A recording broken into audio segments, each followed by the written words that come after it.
In the world of Avatar the Last Airbender, bending is more than just martial art styles, but an extension of who the bender is. In this mini-series, I'll be breaking down each element from Avatar, going over what makes it special, some prominent benders of each element, and how the characteristics of these benders can be applied to our lives. And in this video, I'll be going over the element of change, water.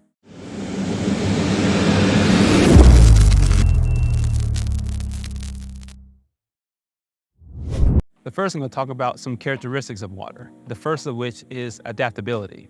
So you see, water is an element which is able to ebb and flow and constantly change with its environment, being able to take on the form of whatever it's in.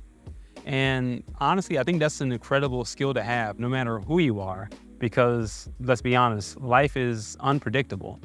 I mean, you could be working at your dream job one day and lose it the next. And especially if you're in the IT field, right? Tech is constantly changing and it's really hard to be able to keep up. The next prominent characteristic is versatility or resourcefulness, whatever you want to call it. Basically, water is able to change how it is and be able to react to whatever situation. And when it comes to waterbenders, a skilled one can keep up an overwhelming offense and a solid defense all at the same time. And it's this versatility that makes them a very deadly force to be reckoned with. Now, water is also known as a symbol of emotion, or basically just being empathetic. And for those of you who don't know what that means, basically you're able to connect to people and have what they call emotional intelligence. It basically just means you know how people feel and you can connect to them. And that's a huge characteristic that a lot of waterbenders tend to show. And another kind of key point about this whole idea of water is that it's never stagnant, and you shouldn't become fixed in your emotions or your morals. And now the last really big characteristic of water is the duality, which it can go from being calm and soothing, which is represented by the healing factor of waterbending, or just a raging storm, which is like the dark potential and the moral flexibility, basically doing things that you probably shouldn't be doing.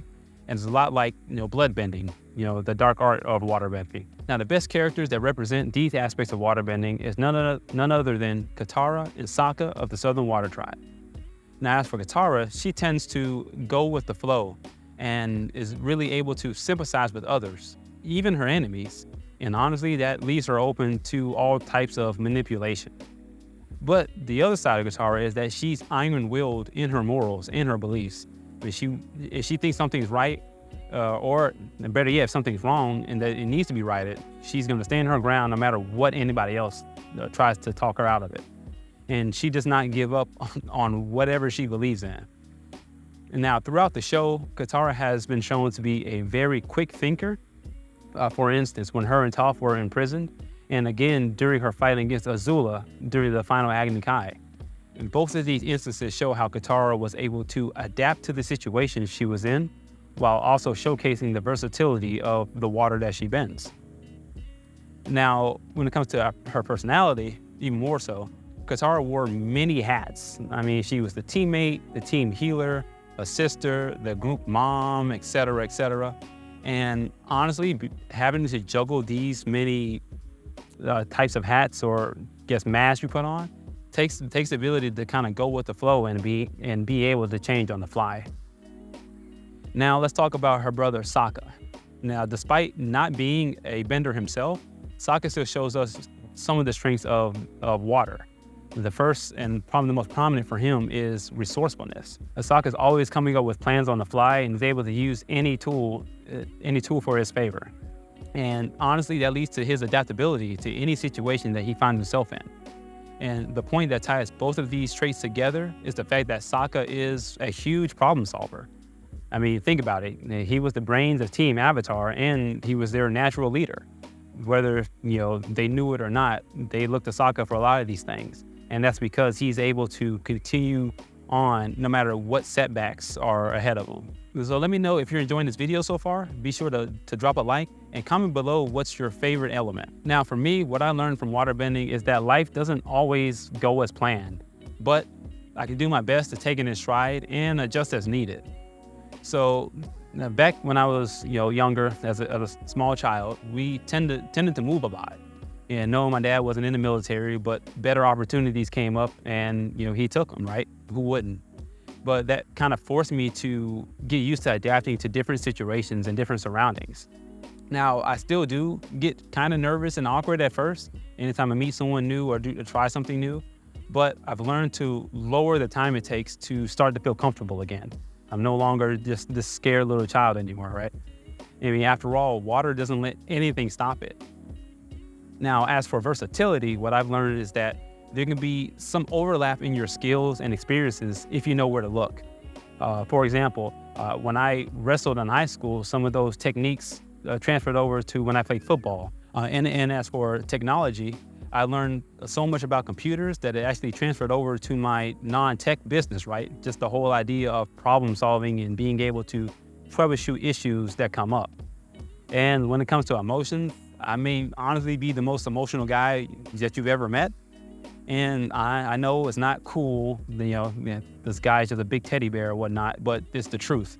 And honestly, trusting the wrong people in my youth left me hurt. I mean, honestly, I used to cry after every wrestling match that I lost in high school because I was trash at it, honestly. Like, I was terrible. But I learned to deal with my emotions in a healthy way now and not let them overflow or just to bottle them up. Now, as for you, here are some steps you can take to be more like a waterbender, or at least how to think like one. First is get uncomfortable. I mean, you can't adapt if nothing changes, right? So we have to get used to being uncomfortable. I know it sucks, but trust me, it's gonna work. Next is so you gotta go with the flow and honestly just see what happens, because you never know. Next is learning to improve your skills. Pick something to improve and just see how it helps in other areas. I mean, imagine yourself stranded on an island. How would you use your skills and surroundings to your own advantage? And trust me, I think you'd be surprised to see how often these things kind of cross over. And lastly is to never limit yourself. Strive to do something you've never thought you'd be able to do.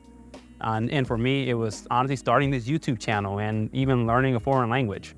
And honestly, it's a journey because I'm still struggling with both. But I'm glad I started because now I feel like I'm more well-rounded as a person. And hopefully it's gonna show through on these videos and it can inspire you guys to try different things yourself. But this may not even apply to you. You may be thinking that you're not a waterbender and you feel more like an earth or firebender. Well, don't worry, I've already done videos on those two and you can check them out in the card above or in the description below. And as for my airbenders out there, look out for the next video where I'll share my take on the element. And don't forget to subscribe to the channel for more content like this, and stay awesome, stay blessed, and own your story.